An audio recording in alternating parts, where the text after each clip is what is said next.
para a gente poder pedir, né, o amparo espiritual para Deus, Jesus, nosso Mestre. Eu peço a todos que elevemos o pensamento a Deus. Como é que a gente eleva o pensamento a Deus? A gente não sabe muito bem como é que Ele é, mas a gente sabe como que se comunicar com Ele através das suas obras, né? A gente vê a beleza da natureza, a perfeição de uma criança. Eu estou vendo aqui um bebezinho aqui nos status da Dona Lalinha, né? A alegria das crianças em nossas vidas, a nossa própria alegria de viver.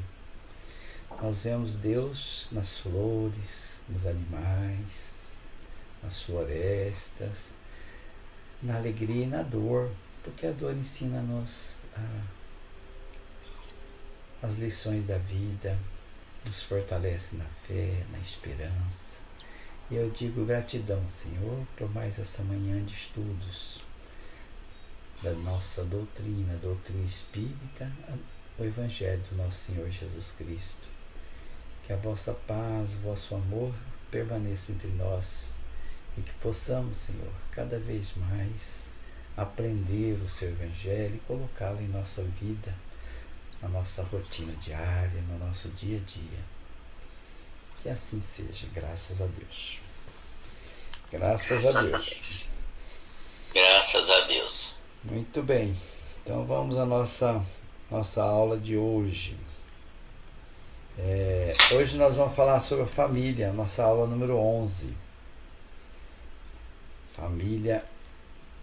E nós começamos com uma descrição, uma narração de Emmanuel, no livro Vida e Sexo, no capítulo 2, cujo título é A Constituição da Família. E ele diz assim: de todas as associações existentes na Terra, excetuando naturalmente a humanidade, nenhuma, talvez mais importante em sua função educadora e regenerativa, a constituição da família. Ele começa falando da importância que tem a família para a nossa própria regeneração, pelo aprendizado que nós temos que desenvolver. Então a família é a melhor escola, Emmanuel diz em O Consolador, quando faz a pergunta para ele assim: qual a melhor escola de preparação das almas reencarnadas na Terra? E ele diz assim: a melhor escola ainda é o lar, onde a criatura deve receber as bases do sentimento e do caráter. Na sua grandiosa tarefa de cristianização, essa é a profunda finalidade do Espiritismo. Evangélico no sentido de iluminar a consciência da criatura, a fim de que o lar se refaça em novo ciclo de progresso espiritual e traduza entre os homens em lares cristãos para uma nova era da humanidade. Então essa é a missão, não só a missão do Espiritismo, né, mas é a missão de todas a sociedade humana, de todas as religiões, preparar a cristianização dentro do lar. O lar é o caminho para que a humanidade se torne cada vez mais próxima do Evangelho de nosso Senhor Jesus Cristo e nós possamos cada vez mais desenvolver o amor. Então, o lar é a base para desenvolver esses bons sentimentos e a formação do caráter. A criança, né, desde pequenininho no lar, ela vai sendo preparada para enfrentar a vida adulta e lá ela recebe as primeiras lições de moral cristã. Ela pode receber noções de disciplina, né, de honestidade. É sempre o lar é o caminho. O lar, então, é uma instituição de Deus, uma instituição divina. E deve-se procurar viver dentro do lar com todo o coração, com toda a alma, né? Buscar sempre a nossa melhor harmonia, né? O lar é o local onde a gente deve buscar cultivar essa harmonia. Por ser uma escola viva da alma, a importância do lar, a escola viva da alma. A escola tradicional, ela ensina, né, as matérias tradicionais do dia a dia, para profissionalização, né, para cumprir as leis, para exercer a cidadania. Já no lar nós aprendemos a questão mais importante, que é a vivência da alma.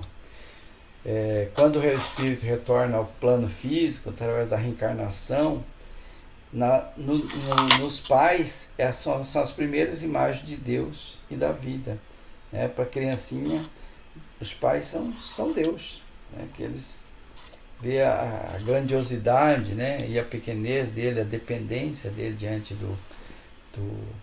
dos pais, e ali então é Deus e a vida que foi consagrada a eles. Então o lar tem uma importância assim, muito grande para a formação da sociedade humana. É o centro de nossas atividades do mundo. A gente sabe que nós estamos temporariamente na Terra, né?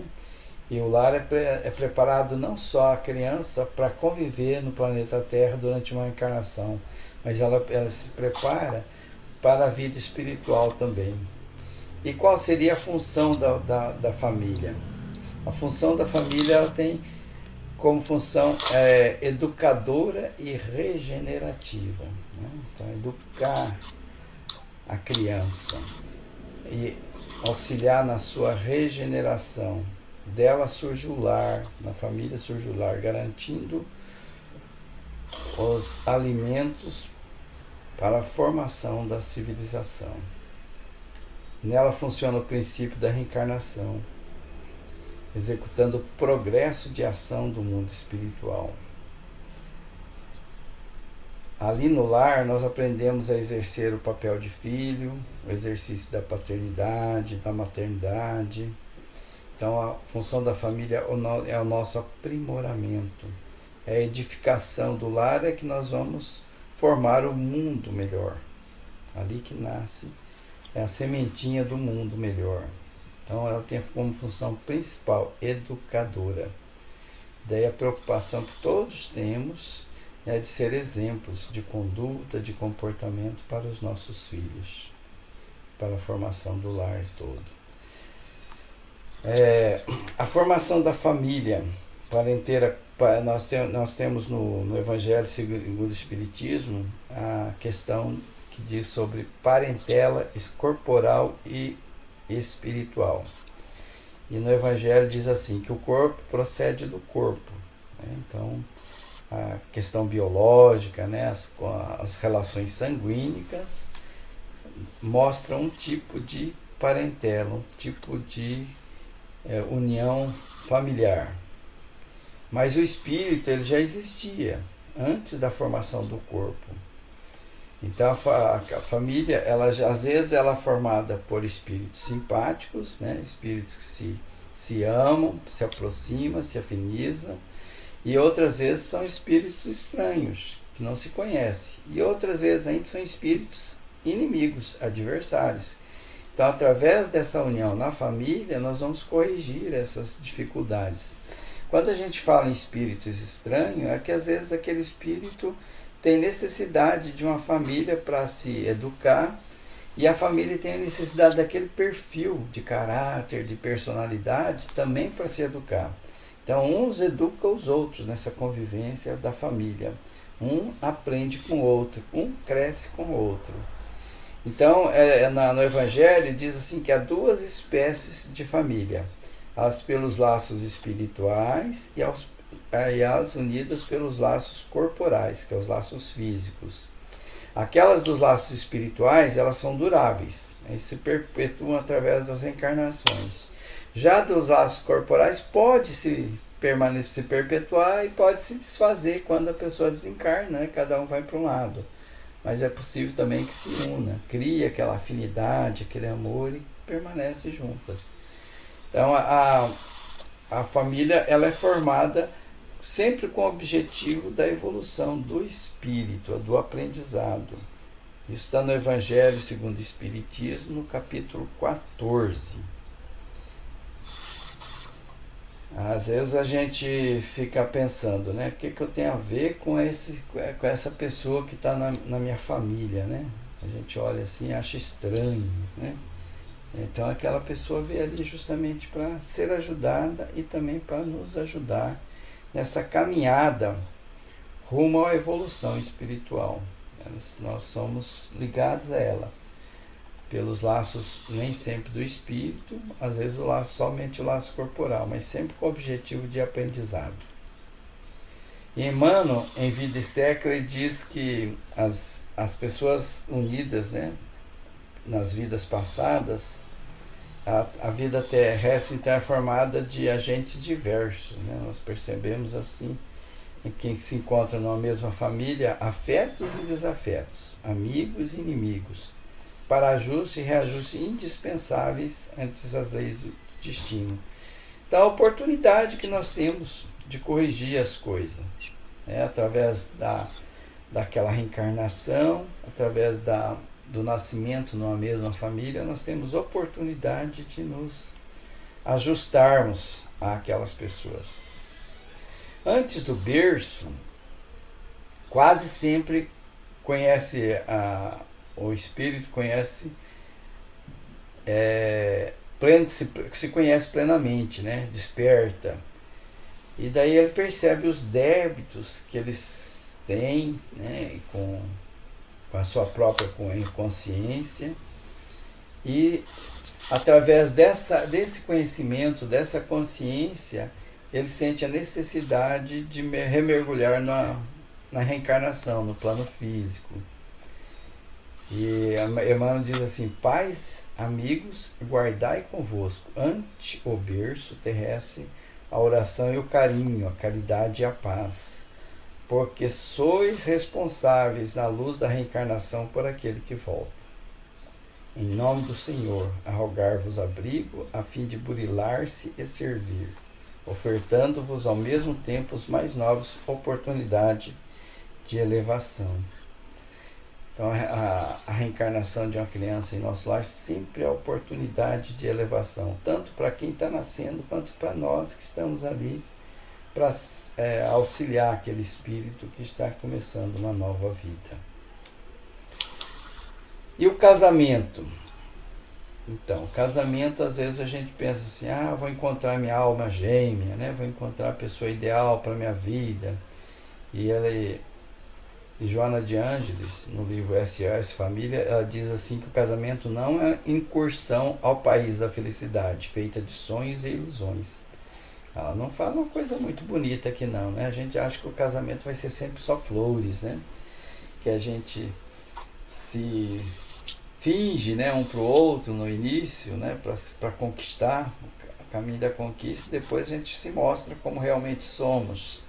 Então a gente vai encontrar dificuldade tanto no relacionamento um com o outro, quanto as dificuldades mesmo que a vida se nos apresenta. Então ele é um tentame na área de educação do sexo, exercitando a fraternidade e o entendimento, né? Através do casamento nós estamos nos educando, exercendo a tolerância, depois da tolerância, o caminho para a formação do amor verdadeiro, né? Nós construímos aquele amor. Quando a gente se casa, o amor ainda é uma promessa. E daí com o relacionamento, com o dia a dia, né? Com os embates que nós nos envolvemos, nós vamos construindo o verdadeiro amor, aquele amor que permanece. Então, é um compromisso que muitas vezes nós fizemos antes de reencarnar, né? Quando chegar mais ou menos nessa idade, eu vou me casar com fulano, com ciclano, né? A gente planeja isso lá no plano espiritual. E é uma experiência emocional para que a gente desenvolva essa comunhão afetiva, né? É a oportunidade de nós nos amarmos realmente. E dela resulta então a outras responsabilidades, como a responsabilidade com os filhos, com os netos, com toda a família. Através do casamento é o começo da formação desse núcleo educacional, dessa escola que nós chamamos família. E qual que é a missão dos pais? A missão dos pais é aproximar de Deus a alma dos filhos. Então, a gente às vezes, como nós estamos no mundo físico, né, no mundo material, onde o chamamento maior é para as coisas, para os valores da matéria, do materialismo, às vezes a gente não entende essa questão de aproximar de Deus a alma dos filhos. E a gente se preocupa muito mais com a formação profissional, né, do filho, para dar para ele condições de enriquecer ou de se subsistir, preocupando muito mais com essa parte, e esquece da educação moral cristã, que é a mais importante, porque ele veio para o nosso lar para que nós o aproximemos de Deus. E como é que nós aproximamos Deus de Deus? Através do nosso exemplo. Nós somos modelos para os nossos filhos. Então a missão dos pais é aplicar-se a estudar os instintos bons e maus que a criança manifesta desde pequenininha. Porque às vezes pequenininha a gente se ilude, né? Fala, olha um anjinho, né? Só tem coisa boa. Mas a gente tem que observar neles. Que já desde pequenininha, às vezes eles mostram uma tendênciazinha para uma crueldade aqui, para uma atitude de maldade ali, né? Para mentira, que é o caminho para a desonestidade, para a irritabilidade, que é o caminho às vezes para a pessoa se tornar uma pessoa belicosa no futuro, agressiva. Então a gente tem que ir podando essas tendências. Essa é a missão dos pais. Observar os instintos. O que é o instinto? É aquela tendência que ele já traz consigo, né? Às vezes a gente vê o menino, uma criancinha, né, fazendo uma crueldadezinha com um bichinho e tal, acha bonitinho, não está machucando não, porque ele é pequenininho. A gente às vezes tem que observar se isso não é uma tendência, né? Às vezes é uma tendência a uma maldade. Se a gente fecha os olhos para isso, ela pode crescer, pode criar raízes, né? Se fortalecer e tornar uma pessoa no futuro com problemas. E esse vai ser a nossa punição. Ver o nosso filho ou a nossa filha passando por dificuldades porque eu não eduquei eles no momento certo. Isso não vai garantir, é claro, que ele seja uma pessoa de bem, né? Se eu educar, fazer tudo certinho, ainda assim ele pode ser que no futuro ele dê problemas. Aí daí eu vou ficar mais tranquilo com a minha consciência e falar, olha, eu fiz o que pude. Fiz tudo o que deveria ser feito, e infelizmente a sua tendência, né, falou mais forte. Então nós estamos aqui para combater o orgulho e o egoísmo, antes que lance raízes profundas no caráter, na formação do caráter daquela criança. E às vezes a gente acha que a tarefa é muito difícil. E Allan Kardec diz assim, ó, a tarefa não é tão difícil. E o Espiritismo lhe facilita o desempenho, dando-nos a conhecer a causa das imperfeições das almas. Então a tarefa não é difícil. Como é que nós vamos levar o Espiritismo, o Evangelho de Jesus, para essa criança? Então é no nosso dia a dia, no nosso comportamento, nas nossas atividades de culto cristão no lar, no encaminhamento deles para a evangelização infantil na casa espírita. E não só a casa espírita, né, mas para as religiões de uma forma geral, né? Às vezes ele tem uma tendência de ser evangélico, a ser católico, não importa, desde que ali leve o ensinamento de Deus, de Jesus, esse é o mais importante para a formação daquele espírito. Tem uma pergunta até no Livro dos Espíritos, que é a pergunta 208, que ele diz assim: nenhuma influência exercem os espíritos dos pais sobre o filho depois do nascimento deste? Nós já vimos que influencia sim, né? Mas vamos lá para a resposta que foi dita aqui pelo Espírito. Ele diz que influencia sim, ao contrário, diz ele, ó, bem grande influência exerce.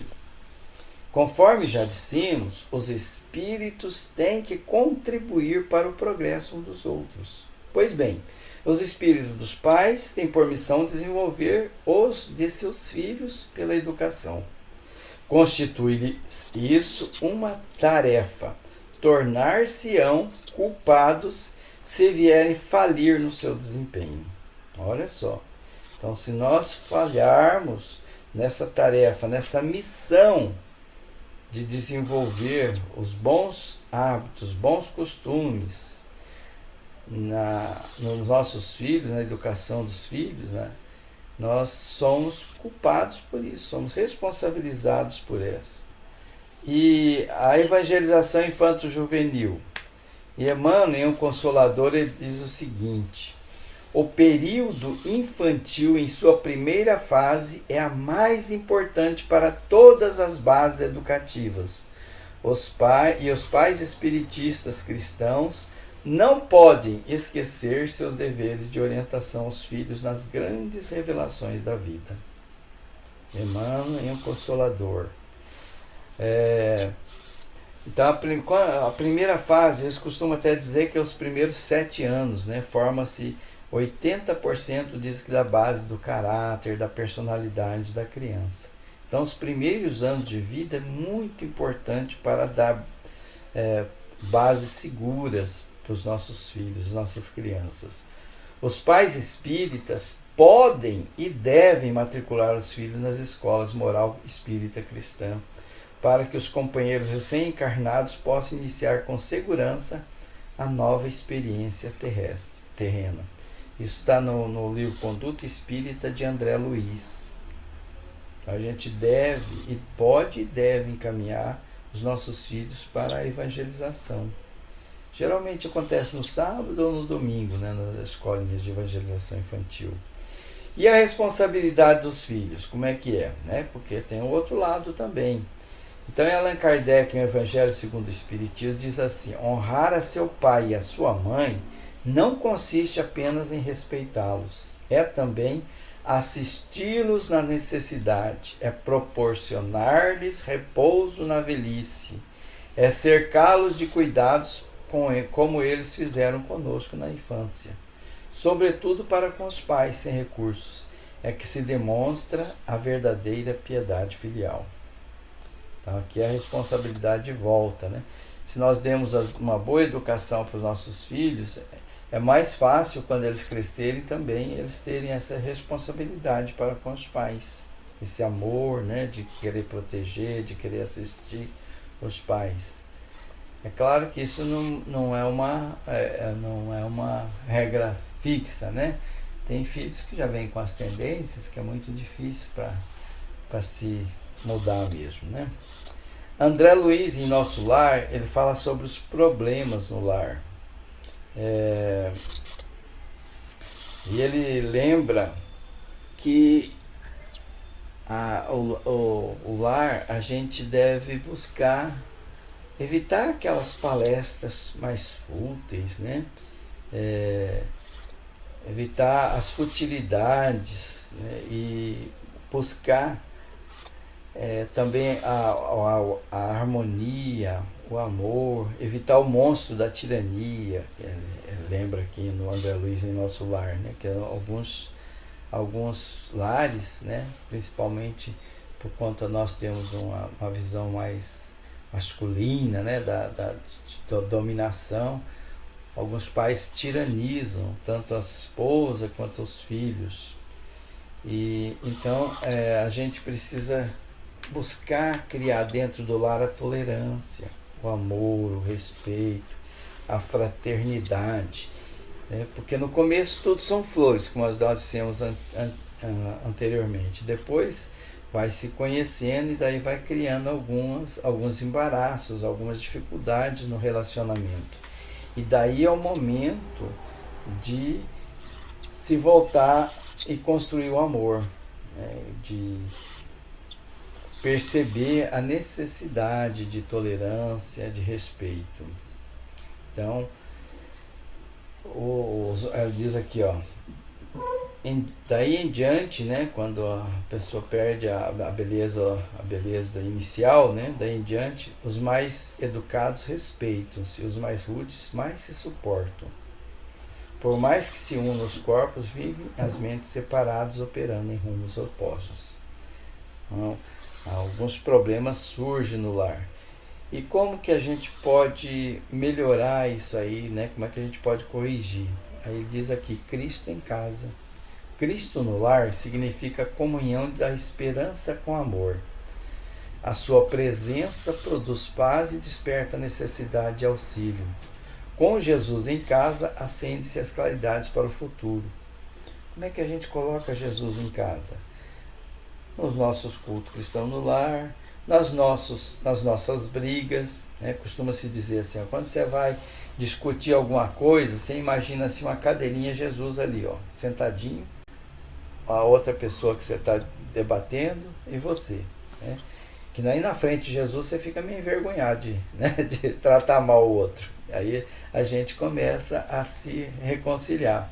Então a gente buscar sempre colocar Jesus junto de nós, principalmente naqueles momentos assim de maior conflito, de maior dificuldade de relacionamento, seja com o esposo, com os filhos, com netos, com qualquer pessoa, né? A gente sempre colocar, se o Cristo estivesse aqui, ao meu lado, como é que eu agiria? Como é que ele me orientaria a agir? Isso aqui está Joana de Ângeles, SOS Família. E, por fim, eles nos recomendam aqui para estudar o Espiritismo. E nessa área da família tem muitas obras, né? Ele cita aqui Jovem Família, Adolescência, um desafio para pais educadores, Vida e Sexo, do livro de Emmanuel. Então, essas obras que podem auxiliar para nós entendermos o funcionamento do lar e como que nós podemos ajudar na harmonia do lar. Dona Lalinha, eu só falei, seu Sebastião, só eu que falei. Vocês querem falar alguma coisa? Estou muito falador. Mas você falou tudo certo. Estou muito falador hoje, isso não pode. Foi ótimo a aula de hoje, foi exemplar mesmo. E é desse jeitinho mesmo. Eu já estou completando minha 4ª geração, né? Que já nasceu minha bisneta. Ah, é? Então esse bebezinho que está na sua foto aqui de abertura é ela, é?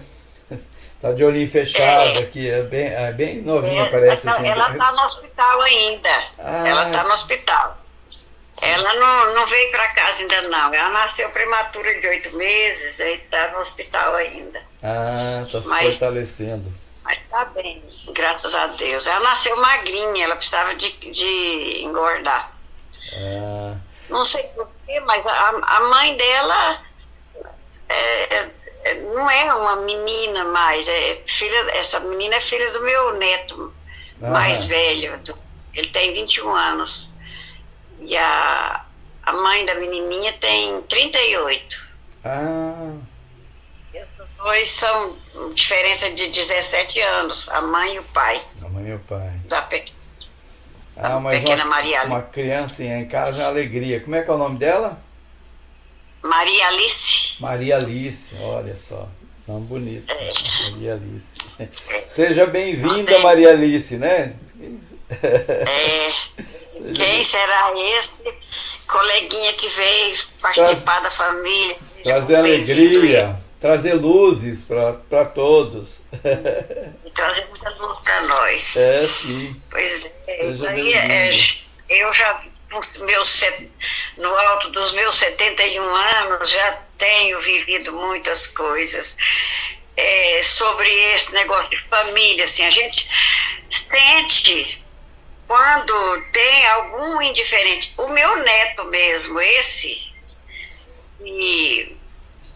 que é pai da Maria Alice, esse, eu noto que ele é um espírito inimigo meu, mas eu amo ele assim, não tem nem quantia. Desde quando ele era pequenininho, foi eu que criei ele, desde que ele nasceu. A mãe dele deixou ele para nós. Ele tinha um aninho mais ou menos, ele virava para mim e falava assim: você não é minha mãe? Eu falava: eu não sou tua mãe biológica, mas eu sou sua avó e é eu que te cuido, eu que estou cuidando de você e eu te amo muito mais do que se fosse mãe. E ele ficava conversando, ele me abraçava, mas a gente sentia que ele era um espírito assim, que ele não era muito amigo. A gente não sabe por quê. Ele tenta ser amigo, mas eu sei que ele não é meu amigo de verdade, mas assim, espiritualmente, eu noto. Mas depois, quando a gente for embora, a gente vai ver o porquê, né? E a construção do amor, né? A construção do amor é assim mesmo, né? A gente passa por dificuldades. Agora, meus filhos, tudo era meu amigo mesmo, todos quatro, era tudo muito amigo, incondicional meu, muito amigo, demais, todos quatro. Aí esse veio depois, né? Quando ele nasceu, tinha 50 anos já. Eu falava que eu fui mãe aos 50, porque foi eu que cuidei dele, desde que ele nasceu. Sim. Meu quinto filho. Mas foi bom demais. Atrito com ele eu não tenho, não. Se ele tem algum atrito comigo, eu já paro. Não deixo. Diz que o caminho é assim, né? A gente ama. E fala bem assim para os filhos, né? Esses filhos que são mais assim rebeldes, que tem mais problemas, fala bem assim, olha, eu te amo, né? E eu não preciso que você me ama, mas eu vou continuar te amando. E o que eu preciso de você é que me respeite, né? Que o respeito aos pais, isso a gente não pode deixar, porque até é uma forma de a gente ensinar eles a disciplina, né? A gente fala para eles, né? Assim, olha, eu amo você, eu vou continuar te amando e vou exigir que você me respeite.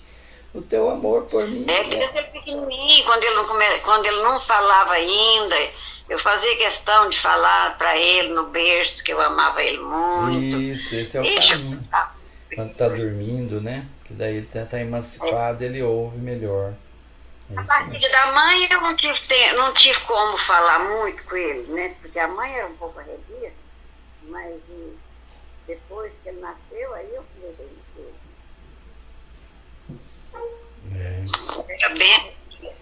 Ele é filho do Adriano.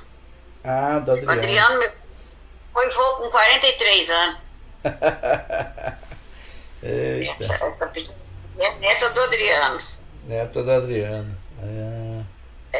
Muito bem. Mas tá certo. Assim nós vamos caminhando, né? Vamos caminhando. Casamento. Podemos parar, né? Parar só o dia que for preciso. É uma paradinha só, né? Só para passar para outro plano. Depois lá continua. Depois continua andando. É só durante. Só para descansar um pouquinho, depois só durante continua. A viagem. Tá certo. Então tá certo. Seu Sebastião, o senhor tá no ar? Tô. Então tá. Tem alguma coisa a declarar ou não? Não, por hora não. Hoje não tem nada não. Não, tá tudo certo. Então tá. Vamos então caminhando para o encerramento, né? E alguém aí quer fazer a prece final, dona Lalinha ou seu Sebastião? Posso fazer? Então tá. Então por favor.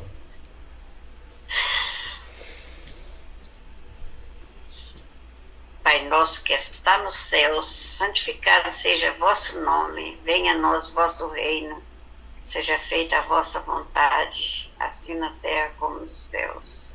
O pão nosso de cada dia dá-nos hoje, perdoa-nos das nossas ofensas, assim como nós perdoarmos a quem nos tem ofendido. Não nos deixes cair em tentação, mas livra-nos do mal, porque vosso é o reino, o poder e a glória para sempre. Que assim seja. Amado Mestre Jesus, nós vos agradecemos por esse momento que passamos aqui reunidos em vosso nome e agradecemos a Ti, Mestre, por essa família maravilhosa que tem dado para todos nós aqui na terra, cada um com a sua família que merece, que cada um tem a família que Deus aproveu a mandar para a gente.